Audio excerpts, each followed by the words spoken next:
एक बार एक राजा के दरबार में ब्राह्मण भोज का आयोजन किया गया। 56 भोग महल के खुले आंगन में बनवाए गए। उसी वक्त अनजाने में एक हादसा हो गया। खुले में पक रही रसोई के ऊपर से एक चील अपने पंजे में जिंदा सांप दबोच कर निकल रही थी। सांप ने चील के पंजों से छुटकारा पाने के लिए फुफकार भरी और साथ ही जहर उगला। उसके मुख से निकली जहर की कुछ बूंदें पाकशाला में पक रही रसोई के व्यंजनों में गिर गई। जहरीले भोजन को खाने से सभी ब्राह्मण को मृत्यु हो गई। जब राजा को इस बात का पता चला तो ब्रह्म हत्या के पाप ने उसको दुखी कर डाला।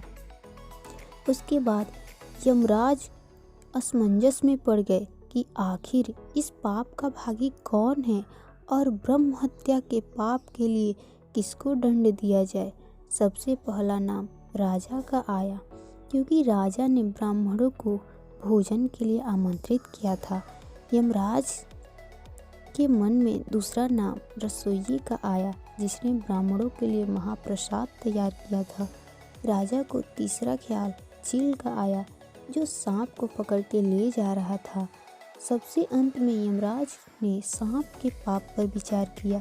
लंबे समय तक यमराज अनिर्णय की स्थिति में रहे कि आखिर ब्रह्म हत्या के पाप का दंड किसको दिया जाए। घटना के कुछ समय बाद कुछ ब्राह्मण राजा से मिलने के लिए उनके महल में जा रहे थे। ब्राह्मणों ने एक महिला से महल का रास्ता पूछ लिया। तब महिला ने ब्राह्मणों को रास्ता बताते हुए कहा, देखो भाई, जरा ध्यान से जाना, वहाँ राजा ब्राह्मणों को खाने में जहर देकर मार देता है। जैसे ही महिला ने यह बात कही, यमराज ने फैसला कर लिया कि मृत ब्राह्मणों के पाप का फल इस महिला के खाते में जाएगा और यह दंड को भोगेगी। यमदूतों ने यमराज से पूछा, प्रभु ऐसा क्यों?